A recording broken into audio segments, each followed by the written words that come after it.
दोस्तों, आज की कहानी है सासू माँ की साला की मायके न भेजने की।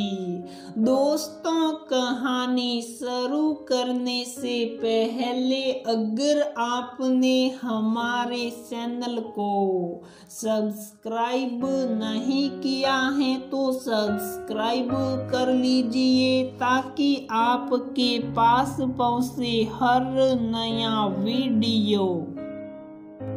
रीता की शादी को हुए करीब 2 वर्ष पूरे हो चुके थे, पर रीता की सास सरला जी अभी भी दिल से उससे जुड़ नहीं पाए थे। वह रीता के सामने रीता की तारीफ करती, पर अकेले में कुछ और ही कहती। अपने बेटों के सामने वो एकदम बेसारी बनी रहती थी, और जब वह घर आते तो उनके सामने रीता की तारीफ करते और उसके काम में भी हाथ बटवाती थी, जबकि अकेले में ऐसा कभी नहीं करती थी। और इसी आग में घी डालने का काम उनकी बेटी भी करती थी, और उनके बेटे उनको लगता कि उनकी माँ बहुत अच्छी है, लेकिन हकीकत कुछ और ही थी। वह अपने बच्चों के लिए तो बहुत अच्छी थी, लेकिन बहू के प्रति अभी भी उनके दिल में वह प्यार नहीं था जो होना चाहिए था। रीता जब भी मायके जाना चाहती तो उसके जाने से पहले ही वह बीमार पड़ जाती थी, और जब रीता जाना कैंसिल कर देती तो ठीक हो जाती। बेटे भी साथ देते कि अभी माँ की तबीयत ठीक नहीं है, तुम कैसे जा सकती हो।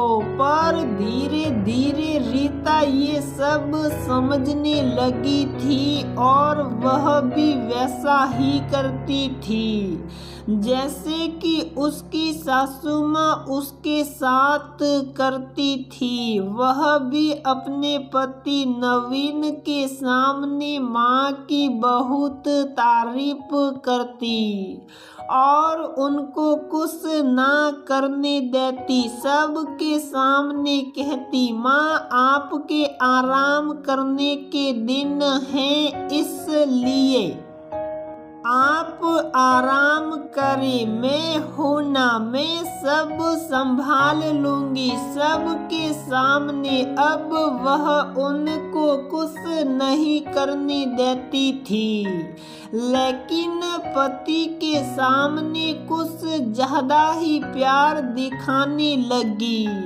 अब नवीन को भी ये लगने लगा कि रीता बहुत अच्छी है। सासू माँ भी समझ रही थी कि जिस तरह से मैं रीता के साथ व्यवहार करती हूँ वैसे ही यह भी कर रही है, लेकिन इससे उनका मन नहीं भरा। तो उन्हें जब भी मौका मिलता वह नवीन को भड़काने लगी, मैं तो बुढ़ी हो चली हूँ, मेरा क्या है, कितने दिन की मेहमान हूँ, तुम्हारे सामने तो ये मेरा बहुत ख्याल रखती है, लेकिन अकेले में कुछ नहीं करती।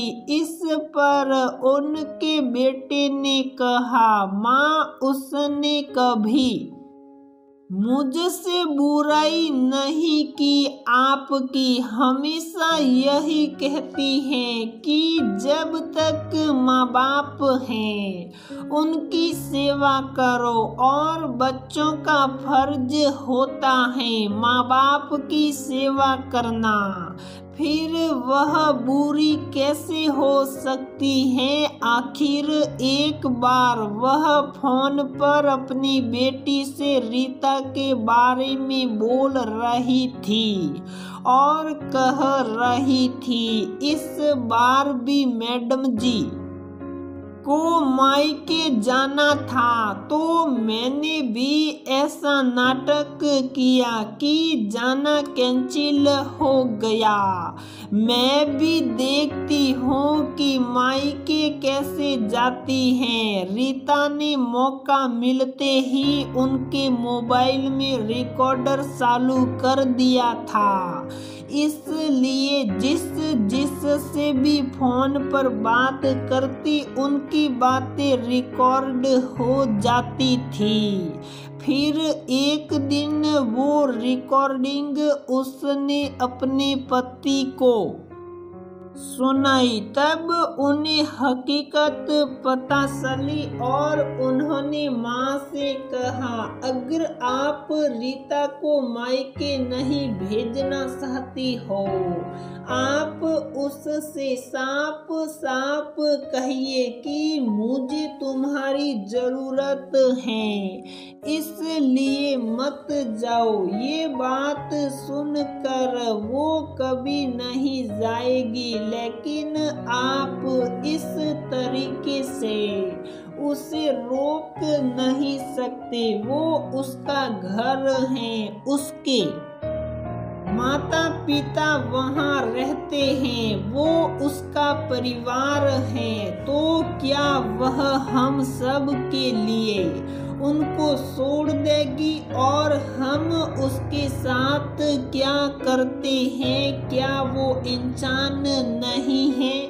उसका भी तो मन करता है कि घूम ले। जब भी कहीं जाने को हम सोचते हैं, आप तबीयत खराब है बहाना कर लेती हो। माँ, मुझे आपसे ऐसी उम्मीद नहीं थी, क्योंकि जैसा आप हमारे साथ करोगी कल को हम भी तो वैसा ही करेंगे।